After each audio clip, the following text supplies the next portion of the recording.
Blood and Bitcoin, Criminal Delights, Organized Crime, by L.A. Witt.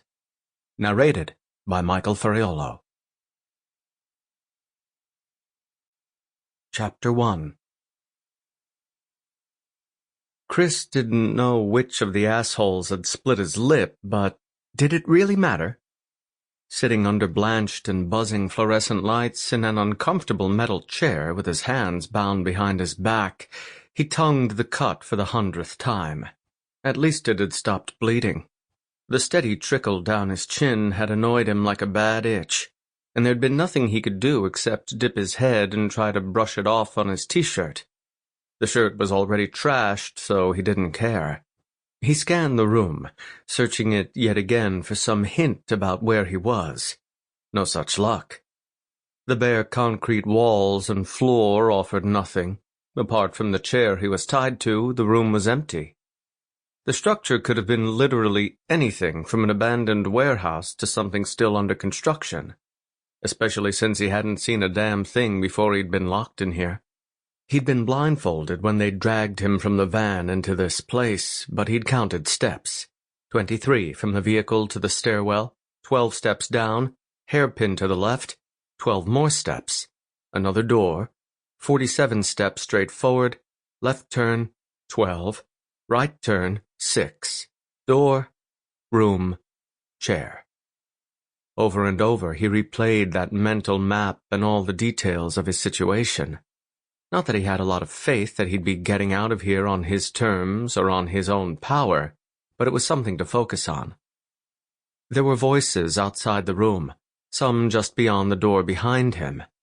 He didn't catch what they were saying, but he recognized the deceptively relaxed banter of bored sentries. People had come and gone, presumably sentries changing shift, and he'd assumed they were well armed.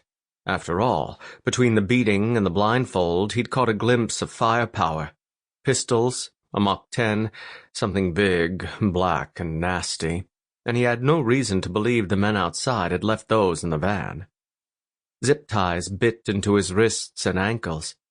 He tried to break them, but they weren't plastic, and no amount of struggling on his part would snap them.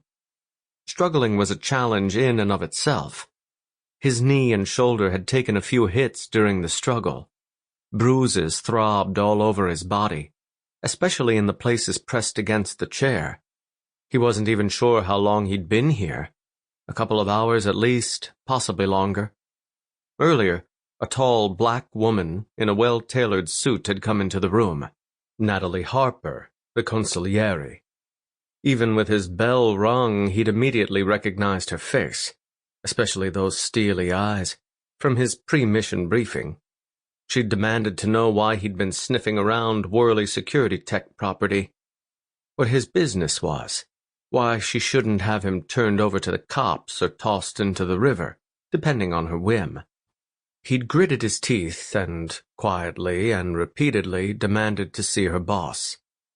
"I need to talk to Trent Worley. It's important." She'd injected more contempt into a single huff of humorless laughter than he had ever heard. "I can't imagine you have anything to say that's worth Mr. Worley's time." Chris had turned his head and spat blood onto the bare floor beside him. Might be worth his time if he wants to stay alive. She hadn't reacted, not visibly, anyway. He'd refused to give up any further information, and Harper had stalked out. That had been at least 2 hours ago, maybe more. Since then, no one had come into the room. That could only mean they were waiting for someone. And if they were smart, that someone was Trent Worley. Though it was a long shot, Chris held out hope. Trent was not an easy man to meet. He was the public face of WST, his father's multi-billion-dollar cybersecurity empire. And if meeting the son was difficult, an audience with the father was nearly impossible to obtain.